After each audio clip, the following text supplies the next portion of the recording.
Hey everyone, the St. George election this year is incredibly important. Go to votestg.com to see who's running and what they stand for, or visit us at our voter booth at Digby's Market, Red Rock Bicycles, or down in the park.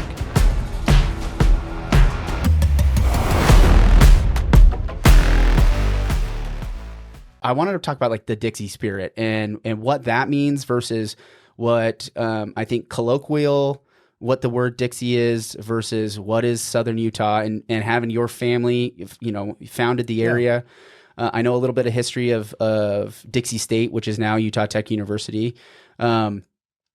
Maybe give anybody listening, like if they hear the word, why do they have Dixie on a rock, up above the city? Like maybe give some history there. Easy. Every county in Utah, so the pioneers come into the Salt Lake Valley. Mm-hmm. From there, they said, we've got to be able to sustain ourselves. We're out here in a virgin landscape, so to speak, right? We need all the materials that make a society function. And so each county was kind of set up with their own unique, what can you provide?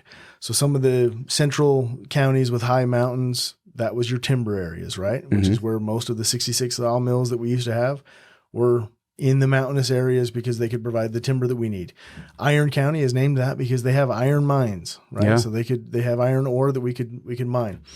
We were Dixie because we were the cotton mission, and where do they grow cotton? In the South. Yeah. We were the southern end of the state. We grew cotton just like the South. The South is known as Dixie, so we became Utah's Dixie. Yeah. And that's honestly where it comes from. That's the plain and simple answer, right? And the cotton mill, truthfully, sustained those families that settled down here, is because even though they Santa Clara technically is the first established city, with the flooding that Santa Clara had over year after year after year of getting here, right? Because taming the Santa Clara River and the monsoon seasons and the rains, they weren't dam experts, that's for sure, right? They're like, we're not quite sure how we're supposed to handle this amount of water all at once, right? And so if it wasn't for the cotton mission, the families wouldn't have been able to stay down here. And I think there's a lot of that strength comes in, what came around that cotton farming. So then progressing that forward, the university, it didn't start as Dixie State. No, St. George Academy. St. George Academy. And it grew into Dixie. And then basically starting in the 90s, the identity started changing kind of in the 90s, because I think they took on the Rebels. Yep. So it was like the Dixie Rebels, and they used the Union Jack, the Confederate flag for a while there, and then they stopped using that. Obviously I was not an adult at the time, right? So I was a little kid, but I don't remember 80s and 90s. They made some transitions from using more of the Confederate, the flag. It was a mascot. As kind of the mascot. It was a mascot. And then in the late 90s, they kind of had gone past that, obviously, with sensitivities, right, that come up with all of that.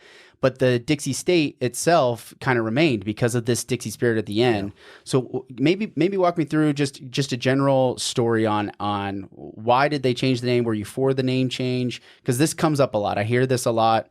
It seems like it's still this. There's a bubbling conversation around locals around this being something that, because I hear this all the time.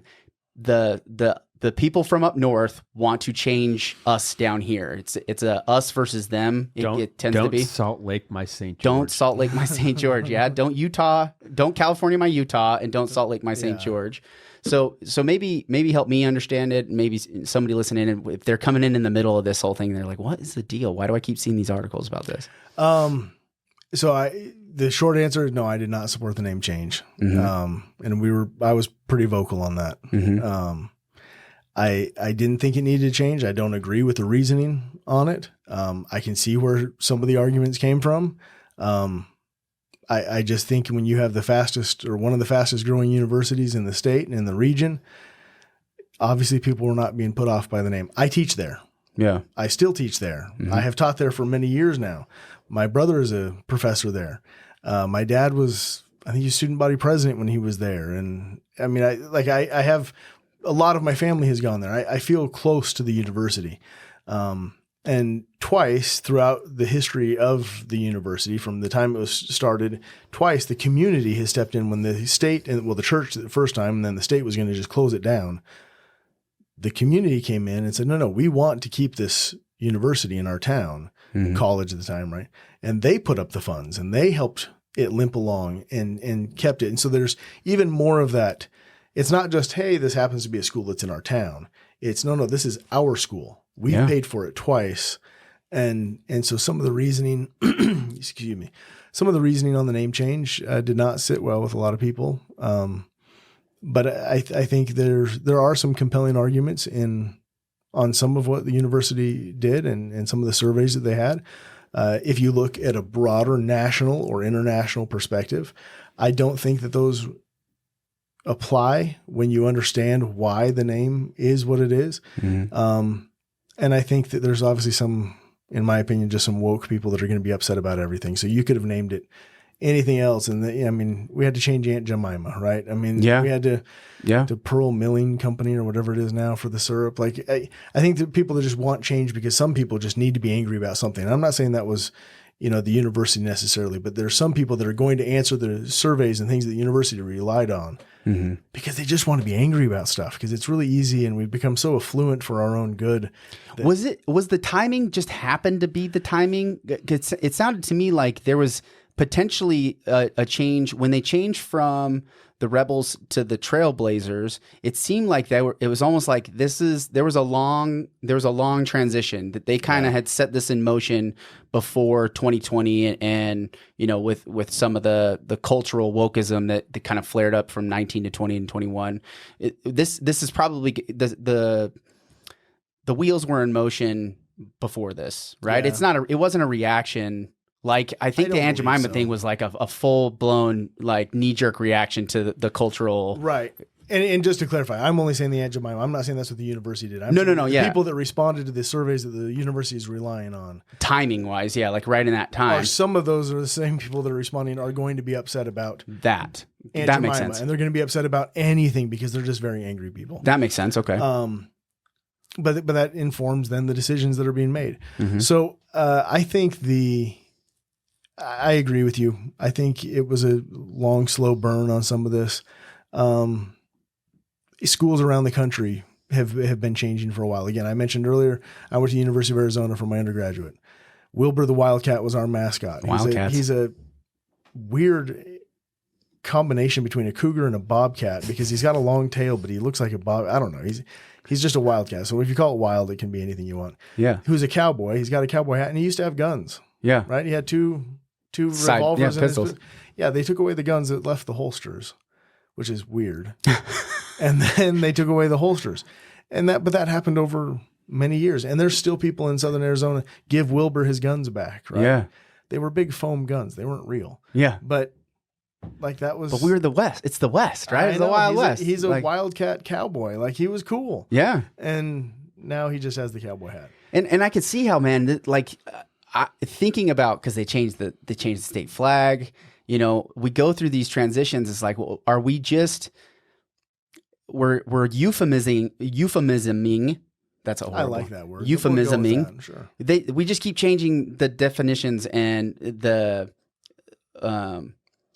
way we look at things just keeps changing. Yet, the thread of the culture is trying to stay the same, right? Yeah. It's like this battle between. So, do you think that there's enough pressure that they would ever go back to Dixie State? Because I hear that there's like this coalition that's trying to get it to push back to Dixie State. There certainly is a coalition. I would like it to go back to Dixie State. My read of the tea leaves of the legislature, which is the only one that has the authority to do that at all. Yeah. Is that they wouldn't touch that with a 10-foot pole. What do you think about the brand though now? Picking Utah Tech, right? And having the brand for Southern Utah be technology. I think there's a lot of good, honestly, that comes from that. I think there's, because they haven't done away with other programs. They're still, the university's adding programs all the time, degrees, moving more into bachelor degrees and graduate things. I think there's doing a ton that is actually really good.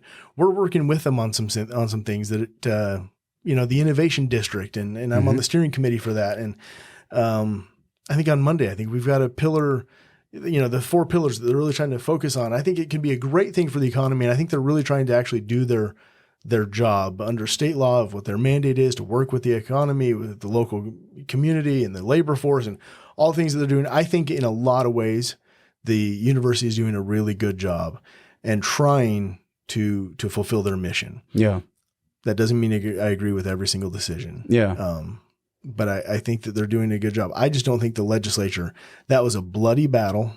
Yeah. And I don't think that they want to jump right back into it again and reverse it. And mainly it's the northern-southern issue, right? Yeah. You had most of the southern and rural people voted against it, but we're just so overwhelmed by the Wasatch Front. And it's just not their community. Many of them, when I talk to them, trying to lobby them, like, why is this such a big deal? It's just a name. And I'm like, yeah, but if I was part of the heritage, BYU, would you care? Well, no, you can't change it. No, you can't change it. That's BYU, of course. But they just didn't. There was a huge disconnect. And I don't think they want to jump back into a fight that they already got beat up on.